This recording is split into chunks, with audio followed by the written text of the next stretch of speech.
Hi, everybody. So I'm here with Raj Choudhury. He's a professor at the Harvard Business School. He's advised companies like Google, Walmart, and Deloitte on the future of work, especially remote work, which is what we're here to talk about today. So how can I look younger on Zoom? That's, If I knew that solution, I would patent it and not be here, right? But thanks, Fred, for having me. Yeah. My research has been on the future of work, which I started many years before the pandemic. Never had any clue that this would become like such a phenomena. It's been the silver lining in this whole dark cloud for me. Happy to share my insights with you guys. Yeah. Before we get going, I want to make sure you're a big proponent of something called work from anywhere, which is different than work from home.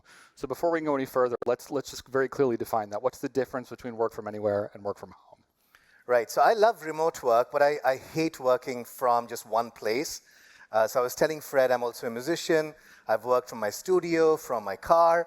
So work from anywhere, the principle is that you can choose to live where you want to live. And this is something I got to study back in 2015 because one of the organizations I was studying, the US Patent Office, they let their examiners work from anywhere in 2012. So the difference is in work from anywhere, you get to choose where to live. You could be working from home. You could be working from a co-working space, from a cafeteria. You choose it. And it is also possible to make work from anywhere part of hybrid. But if you love working from home, I know this is a conference on the future of home, so that's also very much part of the work from anywhere model. So, we've obviously had a crash course with emphasis on crash and figuring out how to make it all work over the past 18 months. I'm sure some people are here back in their offices, some people are remote for good. If you Google, as I have, you can find people saying, like, it's more productive than ever, it's less productive than ever. You've actually done research, you did this study. For the last time, does this work? And if so, how good is it? So I won't claim, being an academic, I have to be very careful, right? So I won't claim it works every time.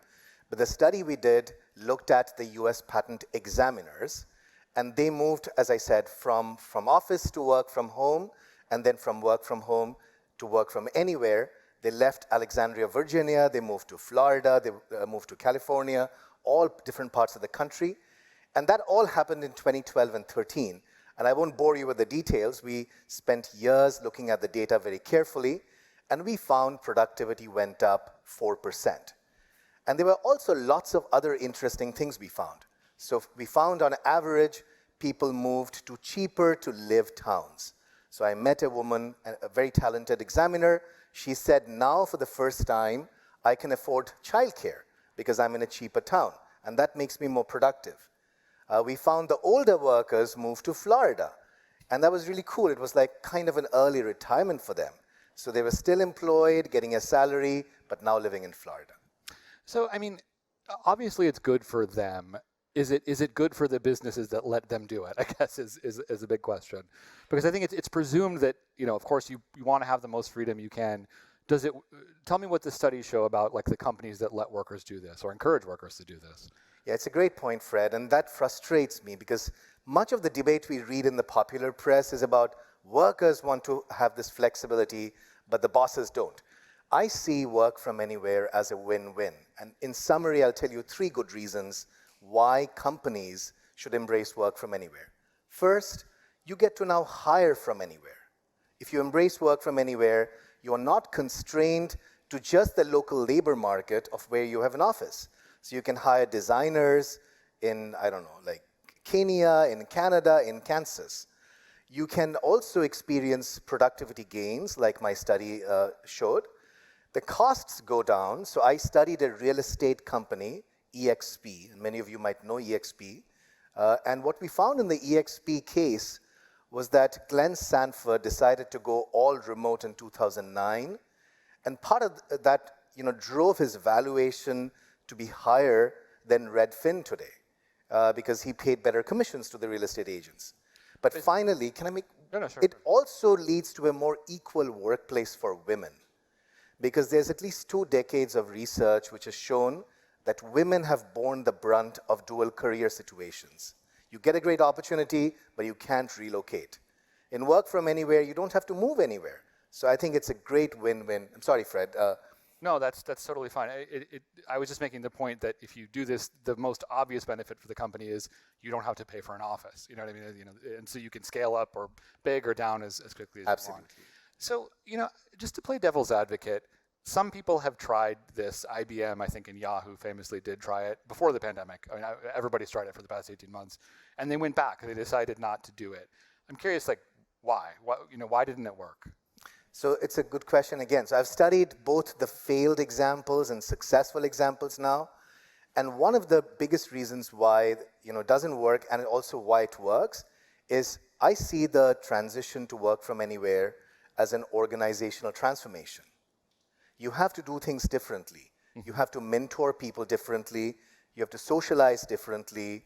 And I can talk more about each one of these. But if you keep doing what you did in the past, in the physical world, in the work from anywhere world, you'll fail. Does the kind of work matter? I mean, you wouldn't have a work from anywhere zoo, for example. Like, what's the, is it the companies that you mentioned can also basically do their work? It's very easy for them to do their work remotely. Have you ever studied a company that, it was more of a challenge? So it's a great question. So I think the frontiers of this phenomenon are expanding. So when I started this research, I want to say 7 years back, I was like you. This can be done by designers and patent examiners and editors and individual inventors. But today, the frontier is expanding. So I'll make two quick examples. Yeah. So I'm doing research with Unilever, which is implementing this model called digital twins in the manufacturing setting. So what that is they create a digital twin of the factory, and you can do the same for a home being built or an oil rig. And that digital twin, that digital replica is updated in real time with sensors and cameras and whatnot. And if you do that, then now many people they don't have to work in the factory or the oil rig or that house installation site. They can work from anywhere. The second example I'm studying is hospital ERs. And I believe the state of New York has converted many of its hospitals to now remote ERs, where the ER physician is sitting somewhere and monitoring patient outcomes on a computer screen. And those models are just going to expand, in my opinion. Right. I mean, I suppose as the visualization technology gets better, it'll be easier to actually do that. So let's talk about what works. Let's just go through it. You've identified a lot of things that work really well. What are some key takeaways for people who want to try this or want to keep going with it after they've been forced to try it? So I would say, the reason you want to try this and do this is it's a win-win-win. It's good for your workers, it's good for the company, it's good for society.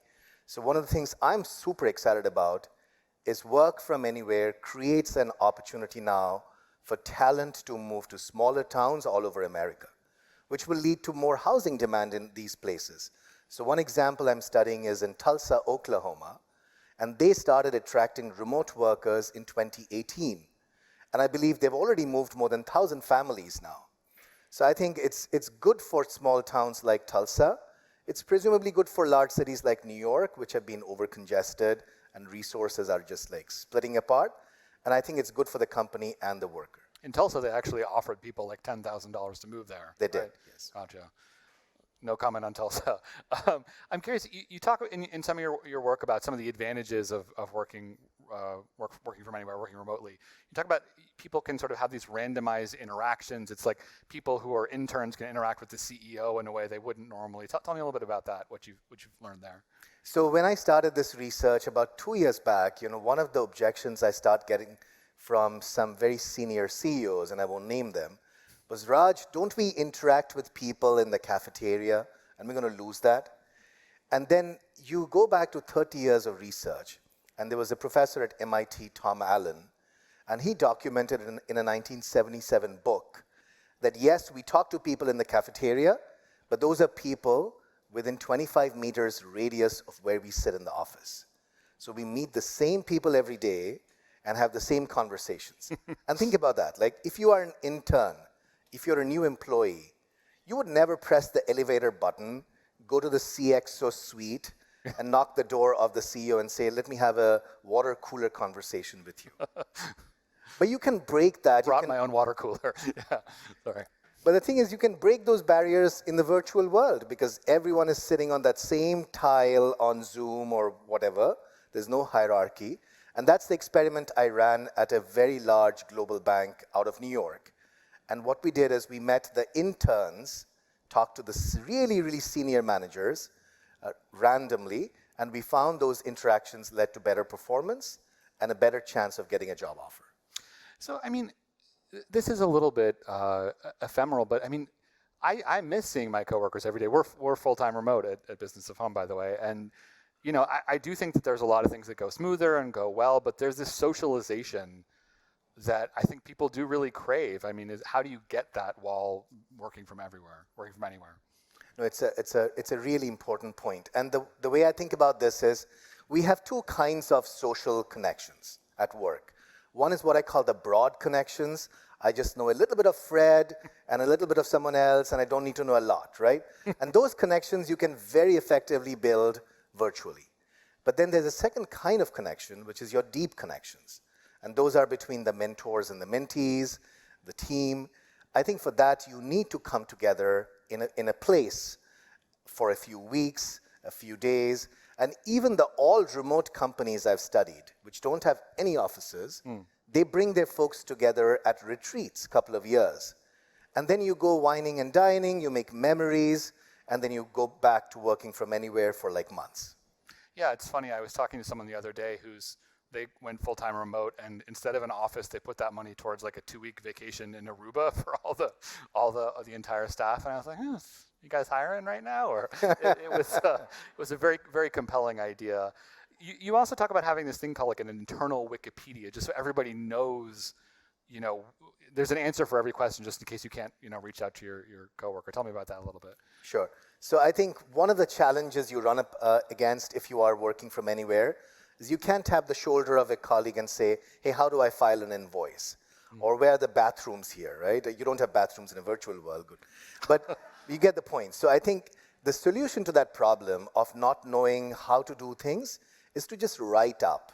And that's what GitLab taught me. GitLab is an all-remote company with about like 1,300 people.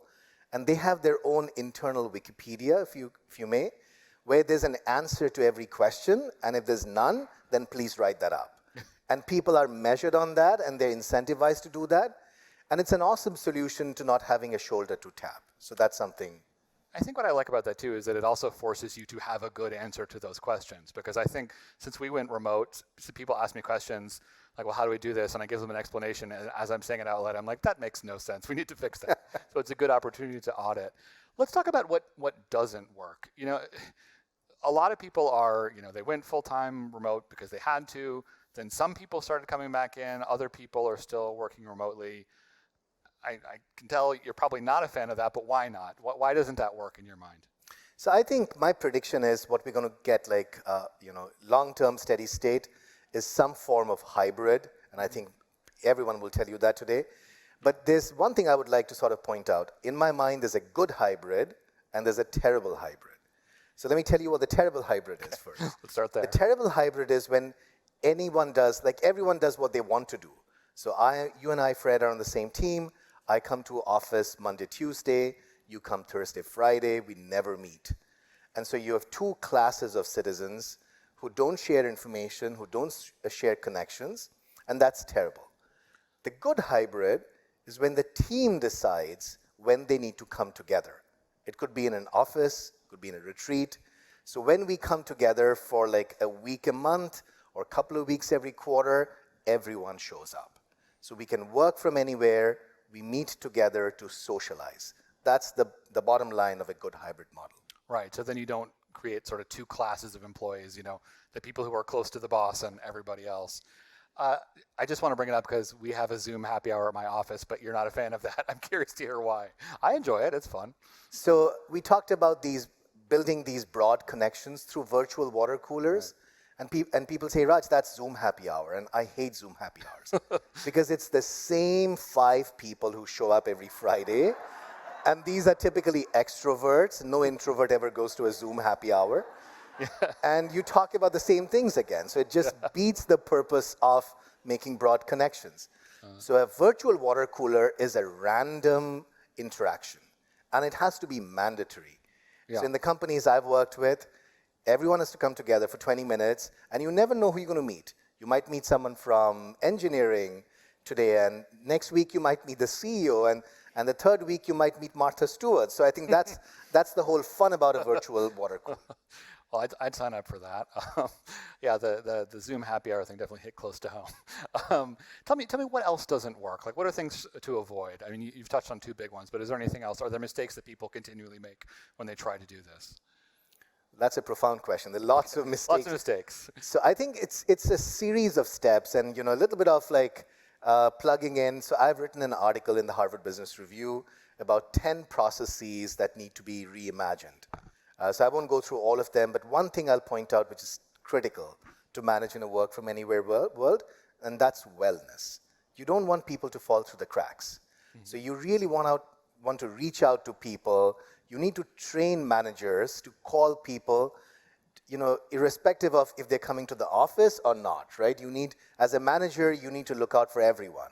And HR needs to find out, especially for the introverts, who's getting overworked and doing calls every midnight. I think that needs to stop, right? So I think wellness is absolutely critical.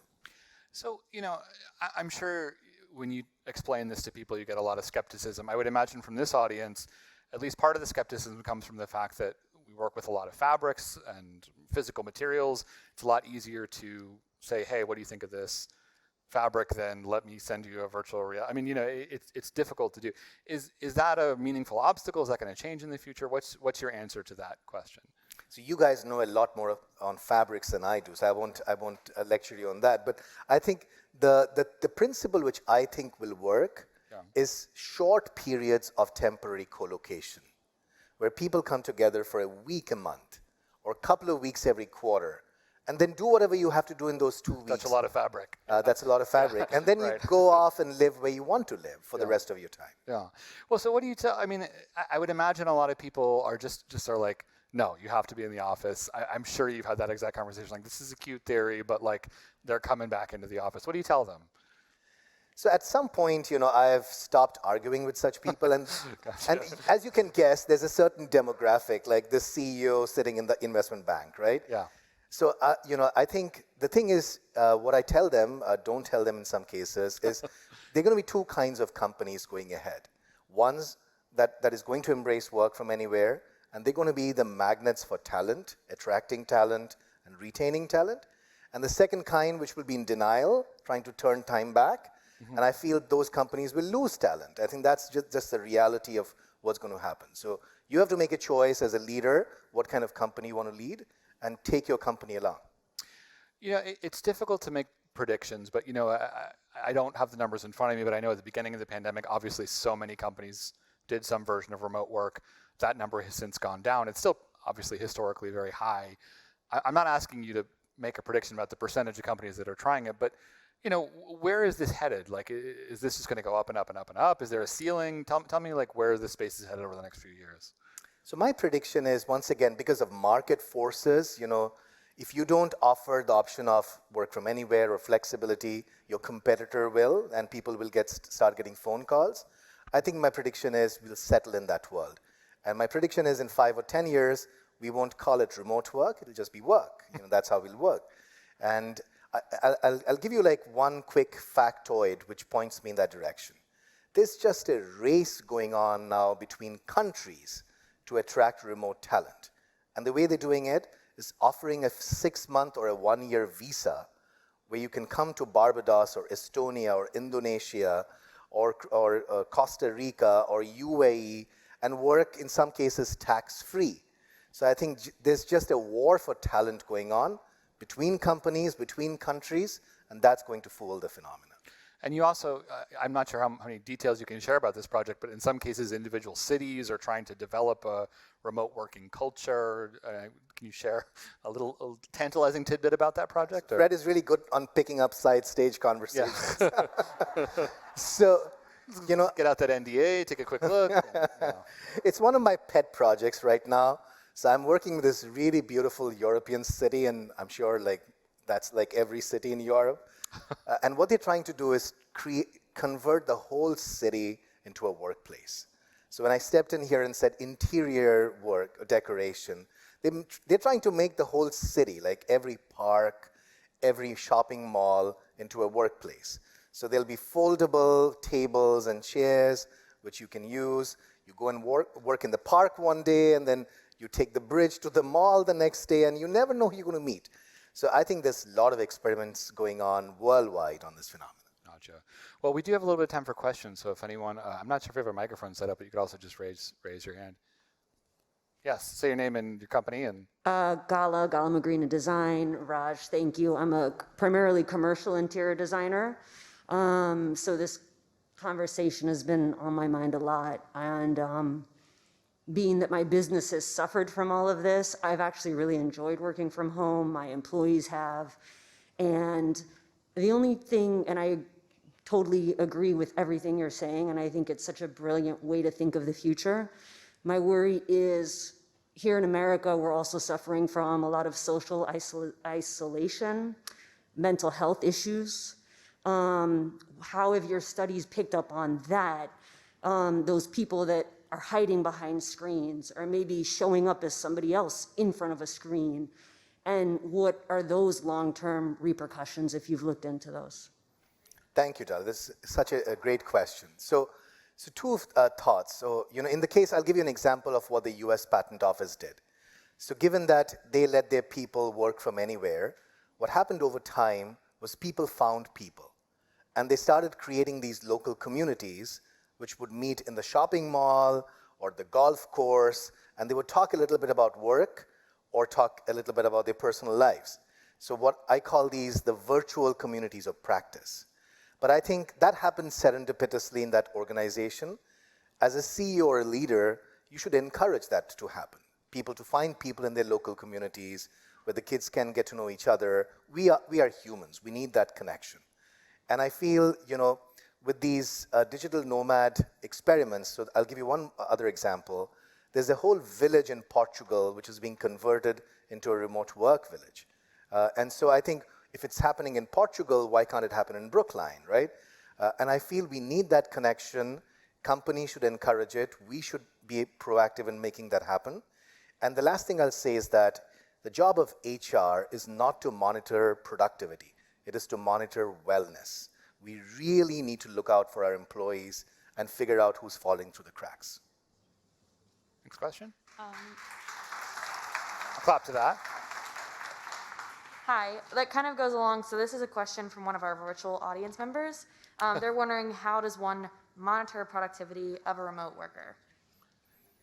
So, Exact opposite. first order question again. How do we whip them into line? Sorry, go on. Very simple answer. I think we should not monitor people on how long they work. The only thing we should monitor is the quality of work. So we should stop counting hours. We should stop counting number of days we spend in office. So I was in a PBS documentary interview yesterday, and they mentioned, what do you think about Ireland moving to a 4-day work week? And my response was, it doesn't matter how many days we work, right? No one should be counting how many hours I work. In 1 week, it could be 20 hours. The next week, it could be 70 hours. It's my choice. The only thing HR should do is monitor the quality of work. Or my manager should do is monitor the quality of my work, not how many hours we work.